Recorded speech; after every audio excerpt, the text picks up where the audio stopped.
La palabra botánica procede de la palabra griega para planta o vegetal.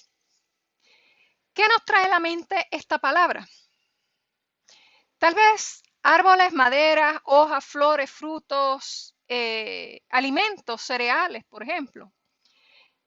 Si nos pidieran definir un vegetal, probablemente responderíamos que se trata de un organismo por lo general de color verde, ¿verdad? Pensando en brócoli, que normalmente no consume otros organismos y que crece, pero no es capaz de desplazarse de un sitio a otro. Como uno esperaría, y como veremos más adelante, ¿verdad? En este tema, la definición científica más formal y no tan simple, ¿verdad? Es más formal. Así que estas características siguen siendo válidas para aportar una definición básica y formal de una planta, ya sea un arbusto, un árbol, un bejuco, helechos, el cactus, entre otros. Como los vegetales forman, ¿verdad?, parte de nuestra vida cotidiana, no tendríamos por qué plantear que son únicos o por qué son tan indispensables para la vida humana. Pero, ¿por qué nosotros necesitamos las plantas para sobrevivir mientras que las plantas pueden sobrevivir por sí solas en nuestra ausencia? La respuesta es bien simple: fotosíntesis. La fotosíntesis es el proceso mediante el cual las plantas y otros determinados organismos utilizan la energía solar para fabricar sus propios alimentos, transformando el dióxido de carbono y el agua en azúcares que almacenan energía química.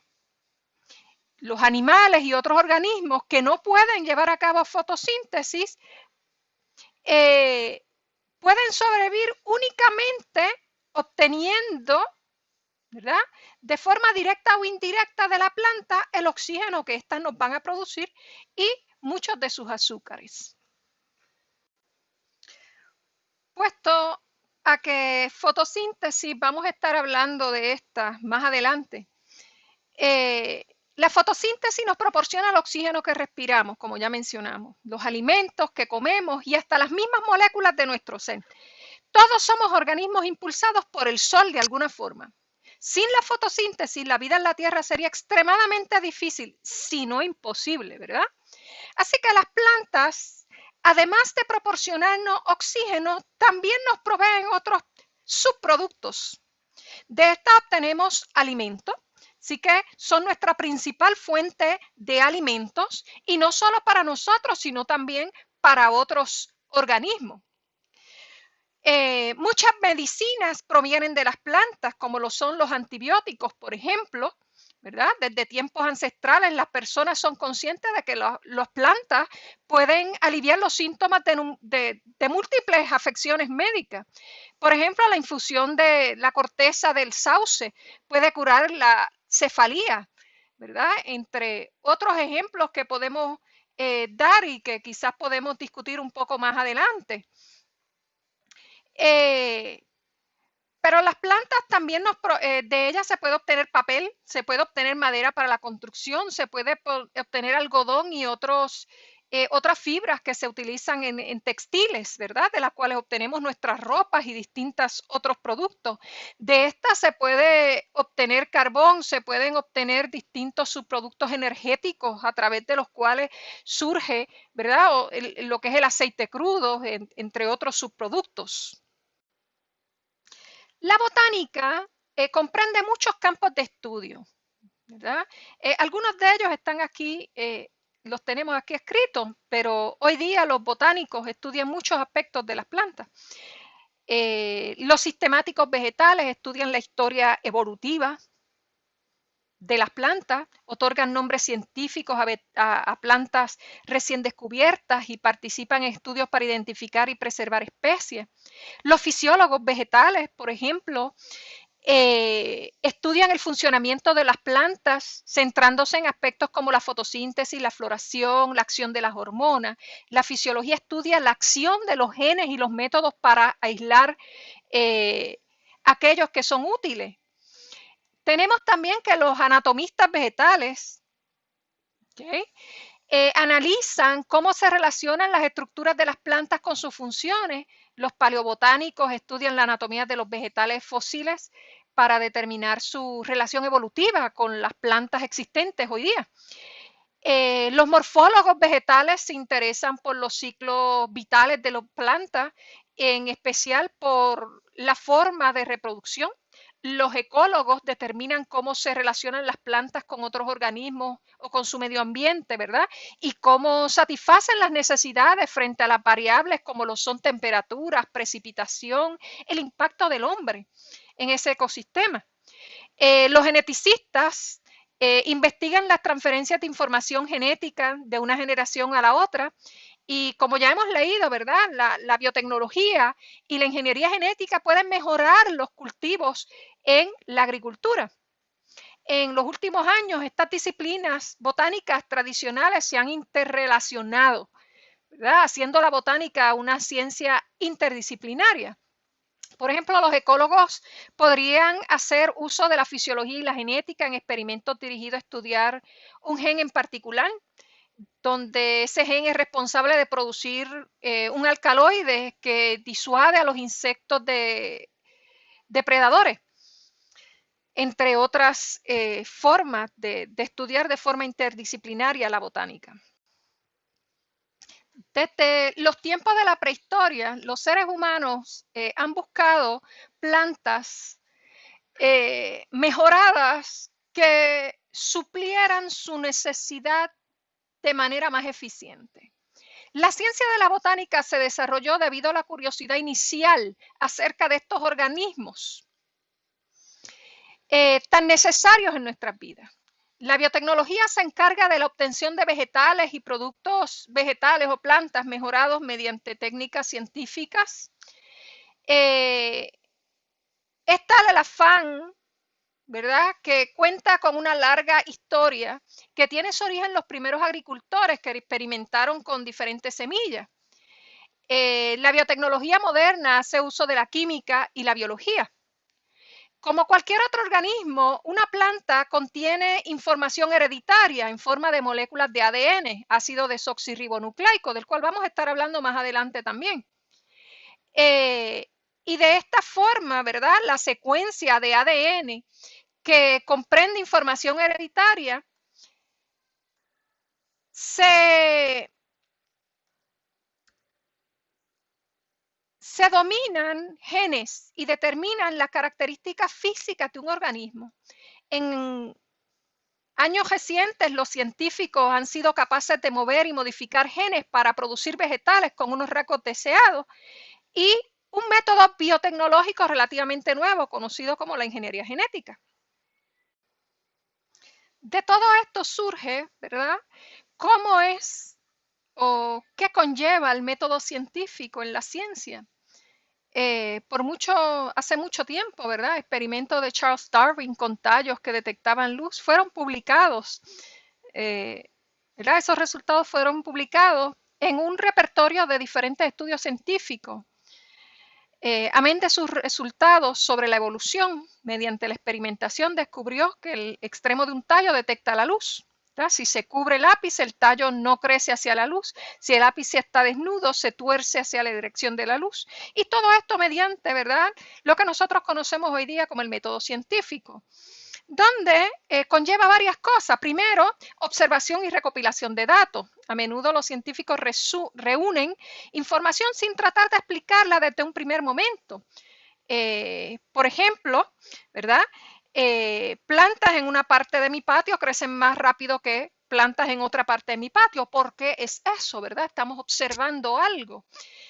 Otra cosa, ¿verdad?, número 2, sería enunciación de una hipótesis. Una hipótesis es una respuesta eventual de una pregunta que intenta enlazar los datos de una relación causa-efecto. Podríamos pensar que la hipótesis es una suposición fundamentada susceptible de comprobación. En nuestro ejemplo del patio, por ejemplo,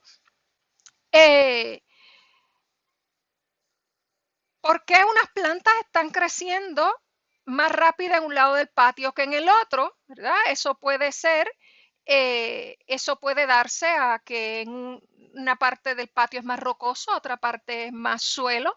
Eso puede darte a que una parte del patio está más nutritivo o más nutrido, perdón, otra parte menos nutrido. Esos son posibles hipótesis, ¿verdad? Una tercera parte de lo que es el método científico, la formulación de una pregunta crítica. Los científicos formulan cuestiones críticas antes y después de las observaciones, ¿verdad? Con respecto a nuestro ejemplo del patio, pues ¿por qué crecen más en un lado que en el otro?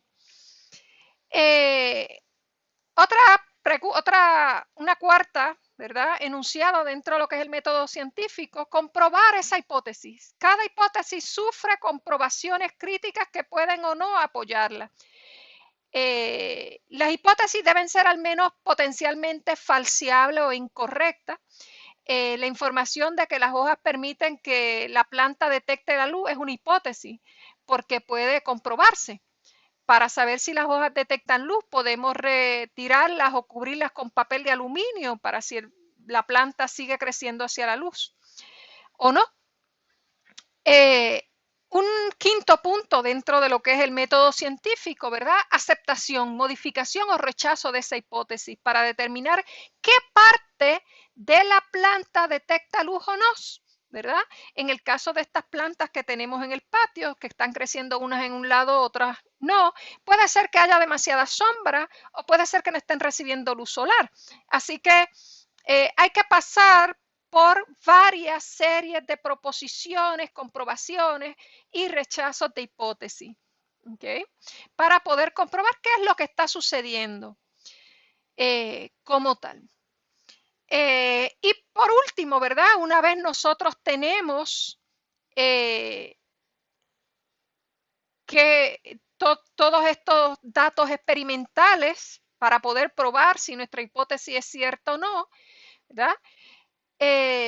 Si la hipótesis sobrevive a todos estos desafíos a los que le estamos sometiendo, podría ser la explicación correcta, pero podría tener únicamente una explicación limitada. La hipótesis se origina a partir de una serie de experimentos determinados, lo que nosotros conocemos como una metodología, y estos experimentos, ¿verdad? O si la hipótesis fundamentada a una pequeña escala se avala, posteriormente a gran escala se convierte en una teoría. Y en otras palabras, una teoría tiene un campo de explicación mucho más amplio que una hipótesis fundamentada, como la que tendríamos ahora mismo nosotros. Y todos estos resultados, ¿verdad?, nos llevan, o la mayoría de las hipótesis científicas deberían tener una vida corta porque se revisan y quizá descartan después que se comprueban. Así que todo esto nos lleva a unas conclusiones o unas discusiones a corto o a largo plazo que pueden ser o pueden continuar siendo probadas o en algún momento simplemente las descartan porque otro determina de que eso no es cierto. Las plantas de forma general se pueden clasificar en dos grupos, ¿verdad? Uno, lo que son los criptógamas y lo que son los fenorógamos. Las criptógamas son aquellas plantas que no producen flores o semillas y se reproducen por esporas, ¿verdad? Porque los botánicos estudian, además de las plantas las plantas comunes que conocemos, estudian también las algas, los hongos y los microorganismos causantes de enfermedades, ¿verdad? Y eso cae dentro de lo que son criptógamas. Los hongos no son fotosintéticos, pero también se distinguen de las plantas por muchos otros aspectos. De hecho, un gran número de científicos, basándose en ADN, creen que los hongos están más íntimamente relacionados con los animales que con las mismas plantas. Sin embargo, los botánicos suelen estudiar también los hongos porque tienen similitudes con las plantas, además de afectan a estas con distintas enfermedades y a las personas. Por otro lado, algunos ayudan a las raíces a absorber minerales, como vamos a ver más adelante, mientras que otros son importantes en la producción de alimentos para el hombre y como fuente de antibióticos. Dentro de los que son los fenerógamos, son cualquier planta que produce semillas en vez de esporas. Ahí tenemos angiospermas y gimnospermas, que son los dos grupos más grandes de plantas, ¿está bien? Donde nos vamos a estar enfocando en la primera mitad del curso en las angiospermas, que son las plantas con flores, y en la segunda mitad del curso nos estaremos enfocando en las otras plantas, como lo son las algas, las briófitas, los líquenes, los helechos y las gimnospermas. Las gimnospermas son plantas que producen semilla desnuda. ¿Okay? O sea, producen conos, como vamos a estar viendo, pero no producen una flor colorida como estamos acostumbrados a ver. Hay distintos grupos de plantas, ¿verdad? Dentro de lo que son las angiospermas y las gimnospermas hay unos subgrupos. Estos grupos de plantas pueden ser simples y sumamente antiguos. Y tenemos otros que son mucho más complejos, mucho más modernos, mucho más evolucionados. Tenemos, por ejemplo, si miramos este árbol filogenético, este árbol filogenético básicamente nos enseña los grupos más grandes y tradicionales de las plantas, ¿verdad? Si comenzamos por la parte baja, en la parte baja tenemos lo que son los grupos monofiléticos, ¿verdad? Que son aquellos que son en negro, los azules, los que nos presentan ahí sí son monofiléticos, son más, tenemos aquí, ¿verdad? Las plantas abajo. Dentro de ese grupo grande de las plantas, ahí tenemos cianobacterias y biflagelados o protozoarios. Cianobacterias son algas azul verdes y básicamente son fotosintéticas, ¿verdad? Si seguimos más arriba tenemos lo que son las plantas verdes. Ahí tenemos, entre lo que son las plantas y las plantas verdes, tenemos lo que son las algas y otros grupos de plantas más simples. Entre lo que son las plantas verdes y las plantas terrestres, tenemos lo que son las algas, ¿verdad? Las algas empiezan desde las unicelulares hasta las pluricelulares, de las más simples a las más complejas, y se entiende que las plantas terrestres surgen de este grupo de plantas. Entre lo que son las plantas terrestres y las plantas vasculares tenemos las briofitas. Las briofitas son un grupo de plantas no vasculares. Son un grupo de plantas que no tienen tejidos verdaderos, en este caso, ¿verdad? Estamos hablando específicamente de tejidos conductores, un xilema y un floema, como vamos a ver más adelante. El xilema es aquel tejido donde se conduce agua y minerales, mientras que el floema es aquel tejido donde se está produciendo, donde se está conduciendo alimentos. Pero tampoco tienen tejidos verdaderos como colénquimas, parénquimas y esclerénquimas, que vamos a estar discutiendo más adelante. Dentro de lo que son las plantas vasculares, ya una vez hablamos de plantas vasculares, hablamos de plantas que tienen tejidos conductores, xilemas y floemas. Y ahí tenemos los helechos y tenemos, tenemos lo que son el grupo de los pteridófitas, donde caen los helechos. Y luego tenemos lo que son las plantas con semillas, ahí caen las gimnospermas y las plantas con flores, las angiospermas, donde las angiospermas a su vez se van a dividir en lo que son monocotiledóneas y dicotiledóneas, que vamos a estar viendo aspectos de estas también en la primera parte del grupo. Y las gimnospermas, ahí tenemos las coníferas, que son los pinos, tenemos los quingos, las cícadas, que son las gimnospermas más antiguas, y los netófitos. Hay unas características que básicamente distinguen las plantas de otro organismo. Las plantas son eucariotas pluricelulares, o sea que tienen muchas células. En la clasificación moderna se distinguen, la distinción más simple entre organismos se realiza según el tipo de célula eucariota o procariota. Las plantas se encuentran entre las eucariotas, que vamos a estar viendo más adelante esas células, que son organismos cuyas células poseen un núcleo y membrana que contiene ADN celular. Y los animales, hongos y protistas, como las algas, también son eucariotas. Las procariotas son organismos cuyas células no tienen un núcleo separado, como las bacterias. Casi todas las plantas son capaces de realizar la fotosíntesis, como ya hablamos de esta, y como las plantas pueden fabricar sus propios alimentos mediante la misma, se le conocen como autótrofos, o sea, aquellos organismos que producen su propio alimento. Las plantas poseen paredes celulares compuestas principalmente por celulosa. La celulosa es una cadena de moléculas de glucosa y las paredes celulares ricas en celulosa ayudan a distinguir las plantas de otros eucariotas, ya que las paredes de algas y hongos están compuestas principalmente por otras sustancias, mientras que los animales no poseen paredes celulares.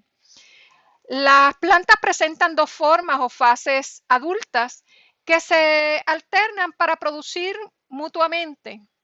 Una de ellas fabrican esporas, células productoras que pueden convertirse en adultos, ¿verdad? Y eso lo vamos a ver básicamente en las briofitas y en los helechos.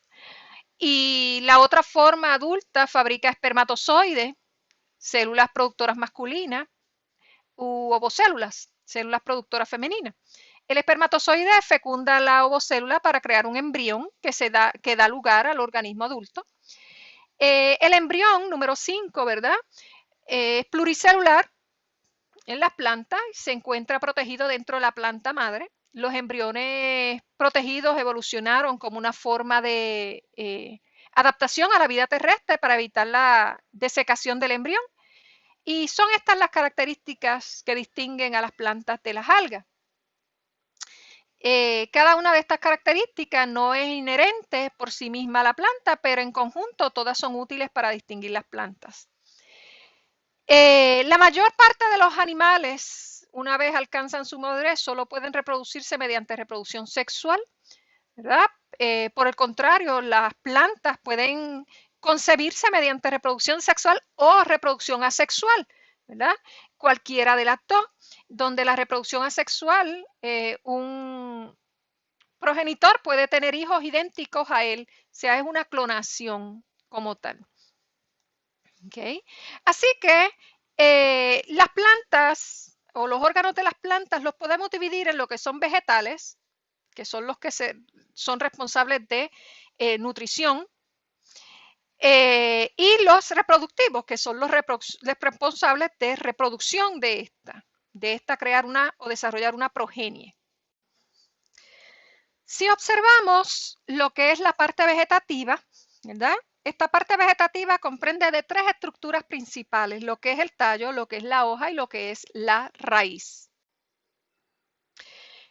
Como parte de lo que es el tallo, la función del tallo como tal, el tallo tiene tres funciones. Una, provee soporte a toda la planta y provee soporte a otras estructuras en la planta. Conduce, a través del tallo se conduce en el xilema y el floema y almacena. Hay tallos, o la mayoría de los tallos tienen la capacidad de almacenar. Algunos almacenan en cantidades grandes, otros en cantidades más pequeñas. Otra estructura vegetal son las hojas. Las hojas tienen tres funciones también. Una de las más importantes, fotosíntesis, de la cual hablamos. La segunda, transpiración para el intercambio de gases y respiración celular. El tercer órgano vegetal son las raíces. Y las raíces tienen tres funciones también. Una de las más importantes es fijar la planta al suelo. Sabemos que la planta, distintos animales, no tiene piernas, no tiene brazos. Por lo tanto, no se puede mover, es estática. O sea, se mantiene en un mismo punto, está fijada a ese suelo y se fija a través de las raíces. Otra función de las raíces es absorber agua y minerales. Y esto lo hace a través del suelo y lo transporta al resto de la planta. Y una tercera función de las raíces es almacenar. Donde más se almacena en la planta usualmente es en las raíces.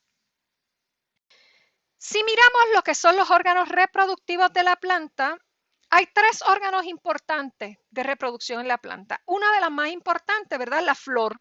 La flor forma frutos y forma semillas. Y es a través de esos frutos y de esas semillas que la planta se va a poder reproducir. Las semillas dan lugar a una nueva planta. Siembran la semilla y surge una nueva plántula. Mientras que el fruto protege la semilla y además ayuda a la dispersión de esta semilla. Nosotros consumimos frutos, al nosotros consumir esos frutos en nuestras heces fecales van a haber semillas que las vamos a dispersar dependiendo de dónde terminen esas heces fecales. Y lo mismo sucede con las vacas y con los cabros y con los conejos y con los pollos y con otros animales. Además, las semillas, a veces sacamos las semillas, en el caso de las aves, ¿verdad? Ellas sacan las semillas. Estas semillas pueden pasar por su tracto digestivo, pero muchas veces también las tiramos para el lado. Los distintos animales tiramos las semillas para lados y al tirarlas las estamos dispersando. Estas pueden ser cargadas por el viento, estas pueden ser cargadas en nuestras ropas, en nuestras pieles, en nuestras bocas, en nuestras heces fecales, por distintas formas y ser dispersadas a distintos sitios. Todos los organismos vivos, ¿verdad?, cumplen con unas características. Y es que se componen de células, donde las células consisten de membranas, de un núcleo que contiene ADN y un citoplasma. Tienen la capacidad de crecer y reproducirse, reproducción sexual, reproducción asexual, ¿verdad?, en caso de las plantas. Tienen un metabolismo, o sea que todas las reacciones químicas comprende, ¿verdad? Ese metabolismo comprende todas las reacciones químicas de ese organismo, donde en el caso de las plantas, ¿verdad?, las reacciones químicas más importantes son la respiración y la fotosíntesis. Tienen una capacidad de movimiento, por ejemplo, el esperma puede moverse si es flagelado. El crecimiento en su totalidad de la planta en una dirección en particular es parte de lo que es este movimiento. La ciclosis en la célula es parte de lo que es el movimiento. Otra característica es la complejidad. Se componen de moléculas y organelos. Y una característica bien importante, tienen la capacidad de adaptarse y de evolucionar. Estas son características que todos los organismos vivos comparten, ¿verdad? Y es lo que los caracteriza como organismos vivos. Ahora bien, a modo de resumen, ¿verdad?, de lo que es la botánica y la importancia. ¿Por qué debemos estudiar plantas? Es una de las preguntas que quizás todos nos hacemos. A veces estamos obligados a tomar botánica, a veces nos gusta la botánica y a veces simplemente nos hacemos la pregunta, ¿por qué las plantas son importantes y por qué debemos estudiarlas? Pues hay una razón muy importante y es que ellas nos dan oxígeno y eso lo vimos al principio cuando mencionamos fotosíntesis, ¿verdad? De una forma bien generalizada. Así que vamos a continuar en esa línea. ¿Por qué las plantas son importantes? ¿Por qué debemos estudiar las plantas? Vamos a mirarlo desde el punto de vista de un caso. Asumamos que estamos en una habitación, estamos viendo televisión, estamos en un día soleado normal, estamos completamente saludables, no tenemos ninguna condición de salud y estamos tirados en la cama o en sofá viendo televisión. Y la pregunta es, ¿cuántas plantas necesito para producir suficiente oxígeno para una persona por una hora? Así que eso lo vamos a ver en tres formas distintas. Uno, cuánto oxígeno necesita una persona por hora. Dos, cuánto oxígeno produce una planta en una hora. Y basado en esas primeras dos preguntas, cuántas plantas se necesitan para proveer el oxígeno necesario para que una persona respire por una hora. Así que si miramos la primera pregunta, ¿cuánto oxígeno necesita una persona por hora? Pues una persona en descanso, un adulto completamente saludable, promedio, en un día relativamente fresco, respira aproximadamente unos 53 litros de oxígeno por hora. En promedio, ¿verdad? Y vayan apuntando, 53 litros de oxígeno por hora. En promedio, una persona en descanso, un adulto relativamente saludable, respira aproximadamente unos 500 mililitros de aire por cada vez que respira, cada vez que inhala, por inhalación. Ahora, los 150 mililitros de aire de esos 500 van a ir a los espacios no funcionales del pulmón, ¿verdad?, conocidos como los espacios muertos. En promedio, una inhalación de esta persona promedio conlleva aproximadamente 2 inhalaciones por minuto. O sea, que esta persona promedio respire va a conllevar 12 inhalaciones de aire por minuto.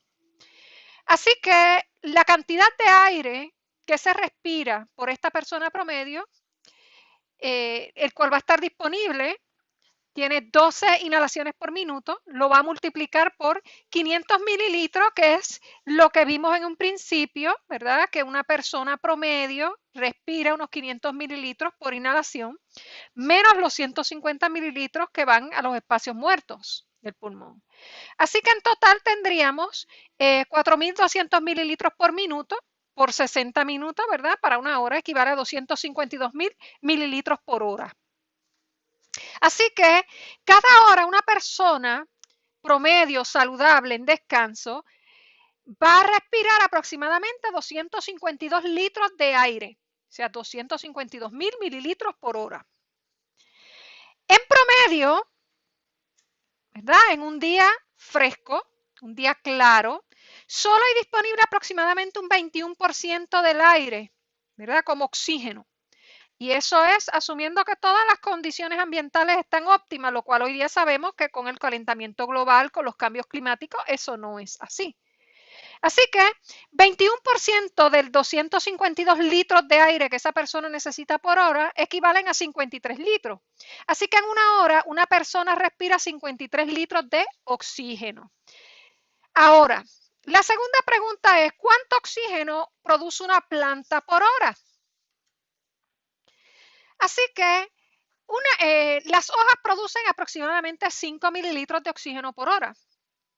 Si una planta por medio, si usted lo que tiene en ese cuarto donde usted está en descanso es una planta promedio, esa planta promedio tiene 30 hojas, pues 5 mililitros por hoja por 30 hojas equivale a 150 mililitros por planta por hora. Así que si una persona promedio necesita 53.000 mililitros, o sea, 53 litros de oxígeno por hora, y la planta promedio produce 150 mililitros por hora, 53.000 dividido en 350, son 353 plantitas promedio, donde cada plantita tiene aproximadamente 30 hojas. Así que, basado en estas preguntas, ¿cuántas plantas se necesitan? O sea, van a proveer el oxígeno necesario por persona por hora, pues tenemos que 353 plantas. Pero en adicional a esto, hay que tomar en consideración, ¿verdad?, que la producción de oxígeno disminuye a medida que las concentraciones de dióxido de carbono aumentan.